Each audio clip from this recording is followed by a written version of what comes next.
Hazrat Umar radhiyallohu anhu ning davrlarida Misr ham fath etilgan. Misrga Amr ibn Os radhiyallohu anhu vali bo'lganlar, hokim bo'lganlar.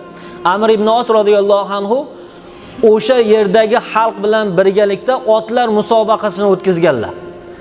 Shunda musobaqada Amr ibn Osning o'g'illari ham qatnashgan, hokimning o'g'illari ham, boshqalar ham, qibdiylar ham, nasroniylar ham qatnashgan. Musobaqada bir nasroniy qibdiy g'olib bo'lar ekan. Amr ibn Osning o'g'illari pahlavon, chavandoz yutqizib qo'yganliklarini alamidan hali sen valiyning o'g'lidan o'tib ketadigan bo'ldingmi deb bir qamchi urib yurar ekan.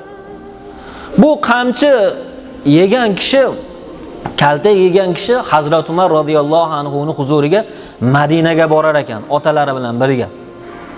Borib bo'lgan voqeani aytib bersalar, Hazrat Umar Amr ibn Osni ham, o'g'illarini ham Misrdan chaqirib kelgan ekan. Kelinglarda.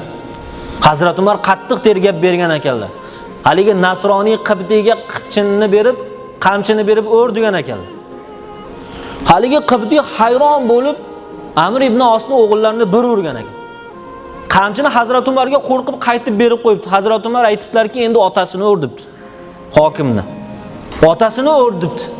Hazrat Umar aytibdilarki, otasini o'rdirishimizga sabab o'g'li otasiga ishonib seni urgan debdilar. Bu holatni ko'rgan qibdi, islomdagi adolatni ko'rgan, xalifani adolatini ko'rib turib, subhanalloh. La ilaha illalloh Muhammadur Rasululloh deb musulmon bo'lgan ekan. Va o'zini haqqidan voz kechgan ekan. Hazrat Umar aytgan ekanlar, agar sen qamchini olib Amr ibn Osni urushni boshlaganingda to o'zing to'xtamaguninggacha seni to'xtatmas deganlar.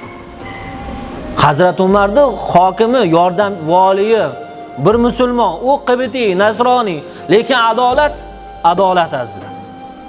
Garchi musulmonni kaltaklash bo'lsa ham adolatni birinchi o'ringa qo'yapti Hazrat Umar radhiyallohu anhu. Din, musulmon, islom mana shunday bo'ladi. Adolat bilan bo'lgan, adolatli bo'lish kerak. Nima bo'ldi natija? Bir nasroniyni musulmon bo'lishiga sabab bo'ldi.